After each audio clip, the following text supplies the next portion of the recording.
नमस्कार बच्चों, गायत्री विद्या मंदिर के यूट्यूब चैनल में आप सबका स्वागत है। आपकी कक्षा 12 की अनिवार्य हिंदी की क्लास में हम पढ़ रहे हैं महात्मा गांधी जी की आत्मकथा सत्य के प्रयोग का अंश खादी का जन्म। तो आइए शुरू करते हैं। खादी का जन्म। मुझे याद नहीं पड़ता कि सन 1908 तक मैंने चरखा या करघा कहीं देखा हो। देखो, धागा बनाने की जो हाथ मशीन होती है, धागा बनाना, बुनना, उसे कपड़े बनाना, तो गांधी जी ने 1908 तक तो चरखा या करघा नहीं देखा था। फिर भी मैंने हिंद स्वराज्य में यह माना था, हिंद स्वराज्य यानी कि हिंदुस्तान का अपना राज्य, उसके लिए गांधी जी ने यह माना था कि चरखे के ज़रिए हिंदुस्तान की कंगालियत मिट सकती है, बेरोज़गारी ख़त्म हो सकती है, लोगों को रोटी मिल सकती है, रोज़गार मिल सकता है, व्यवसाय लोगों का बन सकता है। और यह तो सबकी समझ सकने जैसी बात है कि जिस रास्ते भूखमरी मिटेगी उसी रास्ते स्वराज्य मिलेगा। देखिए, हम अपने पे ही उदाहरण लें कि यदि व्यक्ति आत्मनिर्भर है तो वो दूसरों पर आश्रित नहीं रहेगा। वो दूसरों की गुलामी क्यों करेगा जब वो स्वयं पर आश्रित है, वो स्वयं अपना जीवन यापन कर सकता है। तो उसी प्रकार यदि हमारा देश, हमारा राष्ट्र स्वयं अपनी भूख मिटा सकता है तो वो पराश्रित नहीं रहेगा, गुलाम नहीं रहेगा। तो स्वराज्य के लिए सबसे जो अहम बात है वो क्या है? चरखा या करघा को माना गांधी जी ने कि हिंदुस्तान की कंगालियत इसी प्रकार से मिटेगी, चरखे से ही मिटेगी, और जिस रास्ते भुखमरी मिटेगी उसी रास्ते स्वराज्य मिलेगा। यह सन 1915 में मैंने दक्षिण अफ्रीका से हिंदुस्तान में वापस आया, तब भी मैंने चरखे के दर्शन नहीं किए थे, यानी कि 1915 तक गांधी जी ने चरखा नहीं देखा। आश्रम के खुलते ही उसमें करघा शुरू किया। करघा शुरू करने में भी मुझे बड़ी मुश्किल का सामना करना पड़ा। देखो, चरखा और करघा जो है, चरखा धागा बनाने वाली जो हाथ मशीन है और करघा उससे कपड़े बुने जाते हैं। हम सब अनजान थे, अतएव करघे के मिल जाने भर से करघा चल नहीं सकता था कि करघा मिल गया, उसे सिर्फ उसके मिलने भर से ही वो चल नहीं सकता था, चलाना उसको संभव नहीं था। आश्रम में हम सब कलम चलाने वाले या व्यापार करना जानने वाले लोग इकट्ठा हुए थे, यानी कि सब लेखक या व्यापारी लोग थे। हम में कोई कारीगर नहीं था, कलाकार नहीं था। इसीलिए करघा प्राप्त करने के बाद बुनना सिखाने वाले की आवश्यकता पड़ी।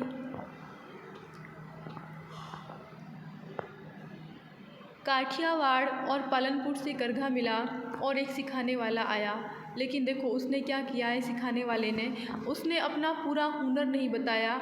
पर मगनलाल गांधी शुरू किए हुए काम को जल्दी छोड़ने वाले न थे। उनके हाथ में कारीगरी तो थी ही, कौशल था उनके हाथ में, इसीलिए उन्होंने बुनने की कला पूरी तरह समझ ली और फिर आश्रम में एक के बाद एक नए नए बुनने वाले तैयार हुए। हमें तो अब अपने कपड़े तैयार करके पहनने थे, यानी स्वयं कपड़े बुन करके और पहनने थे, ये इच्छा थी। इसीलिए आश्रम वासियों ने मील के कपड़े पहनना बंद किया और यह निश्चय किया कि वे हाथ करघे पर देशी मील के सूत का बुना हुआ कपड़ा पहनेंगे। ऐसा करने से हमें बहुत कुछ सीखने को मिला। हिंदुस्तान के देखो क्या सीखने को मिला कि प्रश्न बनता है कि हथकरघे का बुना कपड़ा पहनने का निश्चय करने पर आश्रम के लोगों को भारत के बुनकरों के जीवन के बारे में क्या जानकारियाँ प्राप्त हुई। बिल्कुल प्रश्न लिखेंगे आप ये। हाँ, हिंदुस्तान के बुनकरों के जीवन की, उनकी आमदनी की, सूत प्राप्त करने में होने वाली उनकी कठिनाई की, इसमें वे किस प्रकार ठगे जाते थे और आखिर किस प्रकार दिन दिन कर्जदार होते जाते थे, इस सब की जानकारी हमें मिली। हम स्वयं अपना सब कपड़ा तुरंत बुन सकें ऐसी स्थिति तो थी ही नहीं। इस कारण से बाहर के बुनकरों से हमें अपनी आवश्यकता का कपड़ा बुनवाना पड़ता था। देशी मील के सूत का हाथ से बुना कपड़ा झट मिलता नहीं था। क्यों? क्योंकि देशी मील का जो सूत था वो तो मोटा था और जो मशीनें बनाती थी वो पतले महीन धागे से बुनती थी। मोटा धागा जो है वो, उससे वो कपड़ा नहीं बुन सकते थे। तो क्या होता था कि देशी मील का जो सूत था हाथ का बना हुआ, उससे बुना कपड़ा मिलता नहीं था।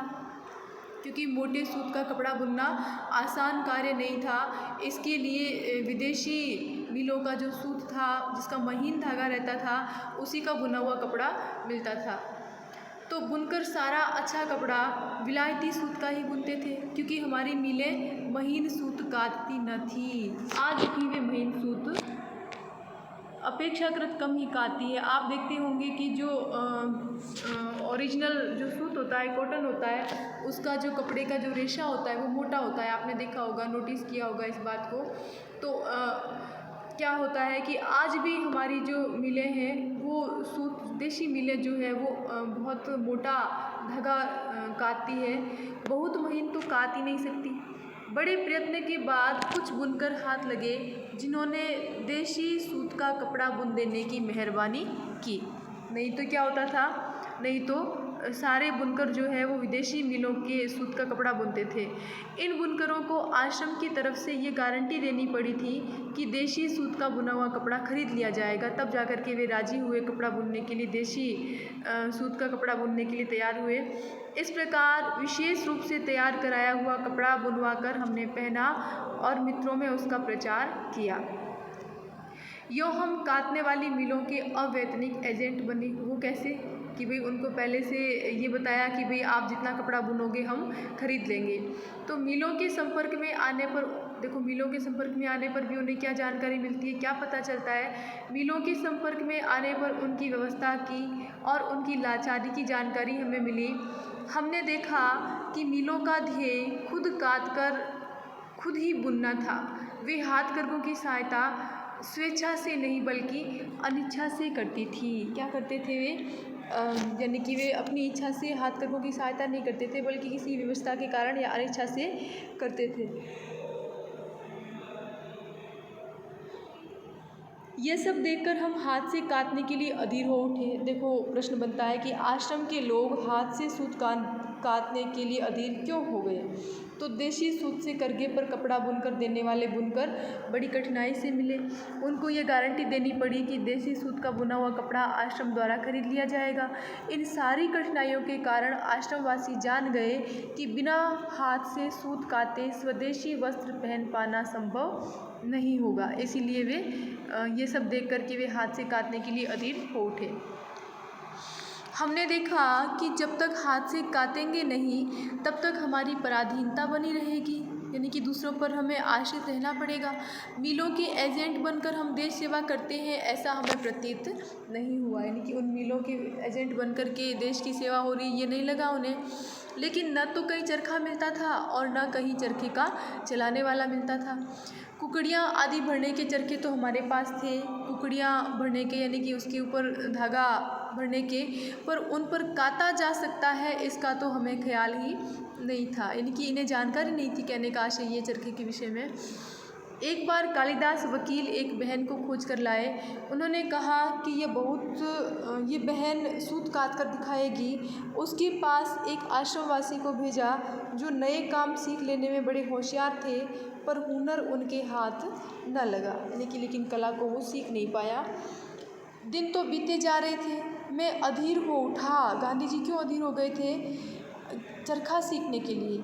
आश्रम में आने वाले हर ऐसे आदमी से जो इस विषय में कुछ बता सकता हो मैं पूछ लिया करता था, पूछताछ किया करता था। पर काटने का इजारा तो स्त्री का ही था। इजारा यानी कि एकाधिकार, यानी कि स्त्रियाँ ही काटा करती है चरखा। अतएव ओने कोने में पड़ी हुई, ओने कोने में यानी कि कोई अनजान सी पहचान लिए हुए कोई स्त्री हो जो काटना जानती हो।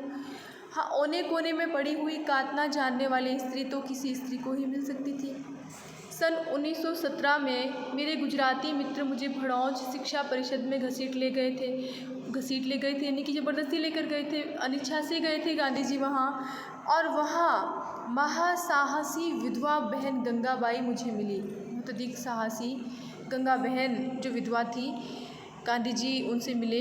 वे पढ़ी लिखी अधिक नहीं थी, पर उनमें हिम्मत और समझदारी साधारणतया जितनी शिक्षित बहनों में होती है उससे भी अधिक थी। उन्होंने अपने जीवन में अस्पृश्यता की जड़ काट डाली थी, यानी कि अस्पृश्यता को वे नहीं मानती थी।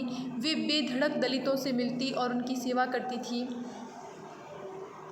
यानी कि वे अधिक पढ़ी लिखी नहीं थी, लेकिन फिर भी उनमें हिम्मत और समझदारी साधारण पढ़ी लिखी जो स्त्रियां होती हैं उनसे भी अधिक थी। और अपने जीवन में से उन्होंने अस्पृश्यता को ख़त्म कर दिया था। बेधड़क दलितों से मिलती, उनकी सेवा करती थी। उनके पास पैसा था पर उनकी अपनी आवश्यकताएं बहुत कम थी। उनका शरीर सुदृढ़ था, गठीला था, हष्ट-पुष्ट था और चाहे जहाँ अकेले जाने में उन्हें जरा भी झिझक नहीं होती थी। वे घोड़े की सवारी के लिए भी तैयार रहती थी। इन बहन का विशेष परिचय गोधरा की परिषद में प्राप्त हुआ।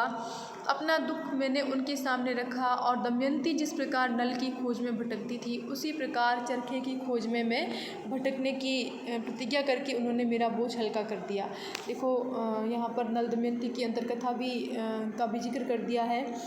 तो क्या कहते हैं गांधी जी कि उसने इस प्रकार विश्वास दिलाया गांधी जी को कि जिस प्रकार दमयंती ने नल को खोजा था, राजा नल अपने बिछड़े हुए पति को जिस प्रकार दमयंती ने दर दर की ठोकरें खाते हुए तलाश किया था, यानी कि सच्चे मन से जो तलाश की थी, उसी सच्चे मन से वो विधवा साहसी बहन जो गंगाबाई है, वो भी गांधी जी को विश्वास दिलाती है कि वो भी आपके लिए चरखा कातने वाली खोज कर लाएगी। ऐसी प्रतिज्ञा करके उन्होंने गांधी जी के मन के बोझ को हल्का कर दिया। अब तो देखो गांधी जी ने हिंद स्वराज्य के विषय में क्या माना है चरखे को लेकर के।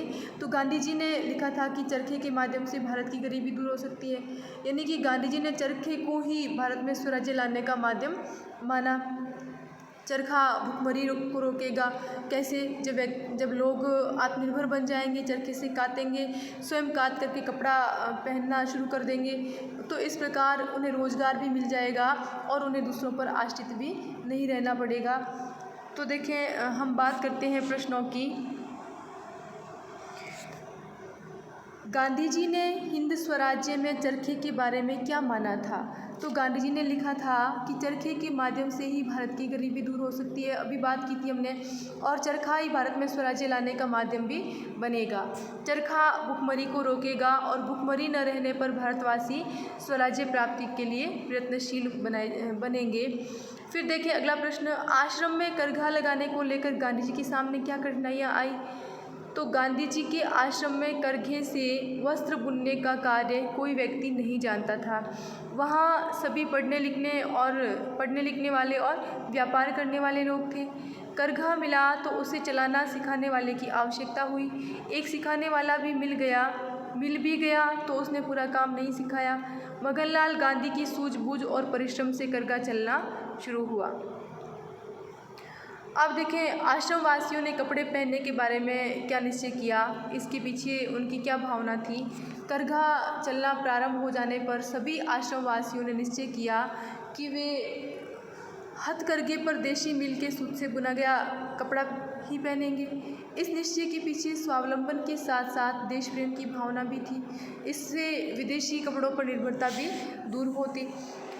और अगला प्रश्न मैंने लिखा था आपको कि हथकरघे का बुना हुआ कपड़ा पहनने का निश्चय करने पर आश्रम के लोगों को भारत के बुनकरों के जीवन के बारे में क्या जानकारियाँ प्राप्त हुई। तो बिल्कुल इस निश्चय के बाद जब आश्रमवासी बुनकरों के संपर्क में आए तो उन्हें उनके अभावग्रस्त जीवन, उनकी कम आमदनी, सूत प्राप्त करने में होने वाली कठिनाई, इसमें उनको ठगे जाने और दिन रात कर्जदार होने के बारे में सब जानकारी मिली।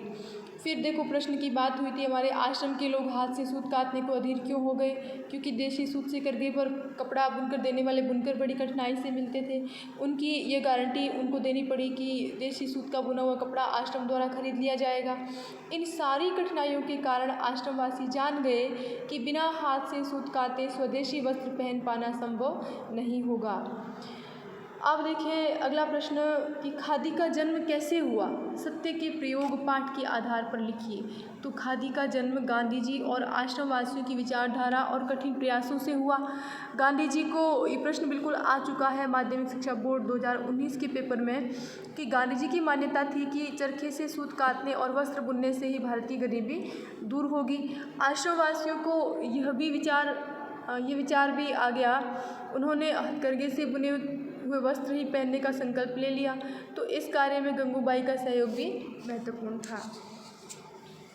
तो देखें, ये हो गया आपके गांधी जी की आत्मकथा सत्य के प्रयोग। आज सारे अंश हमने पढ़ लिए, पूरा हो गया पाठ। तो देखें, इसमें सबसे पहले हमने क्या पढ़ा था, सभ्य पोशाक में, जिसमें विद्यार्थी को छद्म आकर्षणों से स्वयं की रक्षा करते हुए अपने लक्ष्य की ओर अग्रसर रहना चाहिए उसे।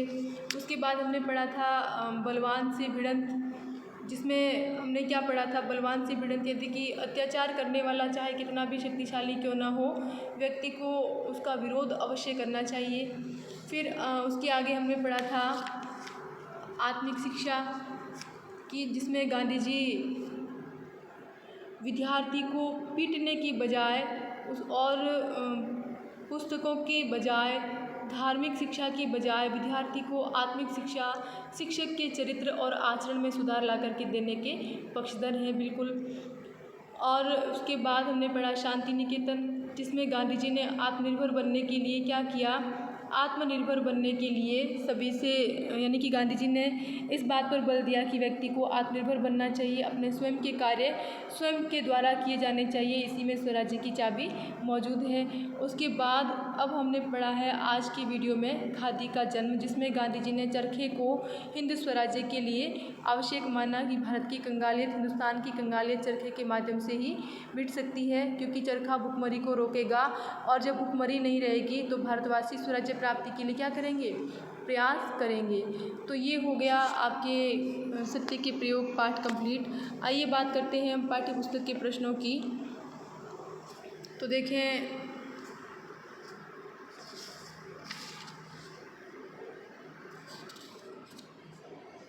पाठ्य पुस्तक के जो प्रश्न हैं उसमें हमने जो प्रश्न कुछ किए हैं, आहार नीति पुस्तक में किन के विचारों का वर्णन किया गया है, प्रश्न हो गया आपके। गांधी जी के अनुसार आत्मज्ञान प्राप्ति के बारे में लोगों ने क्या भ्रम फैला रखा है, भी हो गया है। हिंद स्वराज्य पर गांधी जी के विचारों का मजाक उड़ाते हुए गोखले ने क्या कहा, बिल्कुल ये प्रश्न भी हो गया है। शांति निकेतन में बर्तन मांजने वाली टुकड़ी थकान मिटाने के लिए क्या करती थी, बिल्कुल आपने कर लिया है ये प्रश्न कि कुछ विद्यार्थी वहाँ सितार बजाते थे। फिर देखो, बेल साहब की पुस्तक ने गांधी के जीवन प्रवाह को किस तरह प्रभावित किया, हो गया है, प्रश्न किया है आपने। दंड देने की औचित्य में गांधी जी को क्या शंका थी, बिल्कुल ये प्रश्न भी आपके हो गया है। गोखले ने गांधी जी से क्या प्रतिज्ञा करवाई, ये प्रश्न भी आपने कर लिया है। फिनिक्स का रसोईघर स्वावलंबी बन गया कैसे, यह प्रश्न भी आप कर चुके हैं।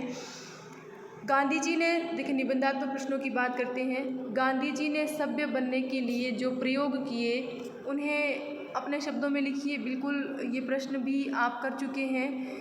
फिर देखें, अब एक महत्वपूर्ण प्रश्न बनता है यहाँ, जो निबंधात्मक प्रश्न है पाठ्य पुस्तक के, उसमें आपके रह गया प्रश्न, संकलित आत्मकथांश के आधार पर गांधी जी के चरित्र की विशेषताएं लिखिए, बहुत महत्वपूर्ण प्रश्न। तो देखिए, गांधी जी के चरित्र की विशेषताएं आपने जो पढ़ा है, सत्य के प्रयोग आत्मकथा के ये सारे अंश पढ़े हैं। इनको पढ़ने के बाद गांधी जी के चरित्र की, व्यक्तित्व की कुछ विशेषताएं आपके समक्ष उभरती है। तो आइए बात करते हैं हम उनके विषय में। देखें, सबसे पहली जो विशेषता है वो है सभ्य जीवन। गांधी जी का विश्वास था कि विद्यार्थी को सादा और सभ्य जीवन व्यतीत करना चाहिए। आरंभ में गांधी जी ने सभ्य बनने के बाहरी उपाय अपनाए, किंतु अंत में बेल साहब ने आंखें खोल दी। फिर देखें, अन्नाहार की भावना, गांधी जी अन्नाहार में विश्वास करते थे। अन्नाहार विषय कई पुस्तकें उन्होंने पढ़ी। एलिसन के अनुसार बीमारों को अन्नाहार की सलाह देते थे और बाद में धार्मिक दृष्टि सर्वोपरि बनी। फिर देखिए, अन्याय से संघर्ष, हमने पढ़ा था बलवान से भिड़ंत में। दक्षिण अफ्रीका में काले गोरे का भेद था, गोरों के प्रति पक्षपात था, 2 गोरे अधिकारियों की भ्रष्टता के प्रति उन्होंने प्रमाण एकत्रित कर लिए, उन्हें दंड भी दिलवाया। अन्याय का विरोध करने के कारण उनका सम्मान बढ़ गया। फिर देखिए, सद्भावना, गांधी जी के हृदय में विरोधियों के प्रति दुर्भावना नहीं रही, उन्होंने बर्खास्त भ्रष्ट अधिकारियों को नौकरी दिलाने में मदद भी की। फिर देखिए, आत्मनिर्माण की भावना, आत्मिक शिक्षा में पढ़ा हमने, गांधी जी शरीर और मन को शिक्षित करने की अपेक्षा आत्मनिर्माण पर अधिक जोर देते हैं। इस भ्रम को दूर करना चाहते थे कि आत्मज्ञान चौथेपन में प्राप्त होता है। वे ये मानते थे कि पुस्तकों से आत्मज्ञान नहीं दिया जा सकता। एक अध्यापक कहीं से भी विद्यार्थी में आत्मनिर्माण कर सकता है, पर उसे अपना आचरण शुद्ध रखना होगा।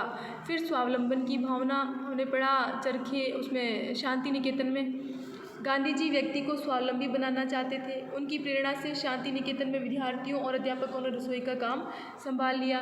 फिर बात होती है हमारे खादी का जन्म, जिसमें गांधी जी ने स्वदेशी की भावना को अपनाया है। गांधी जी मानते थे कि चरखे से हिंदुस्तान की कंगाली दूर हो सकती है, अतः उन्होंने छात्रों को और साथियों को स्वदेशी वस्त्र पहनने की प्रेरणा दी।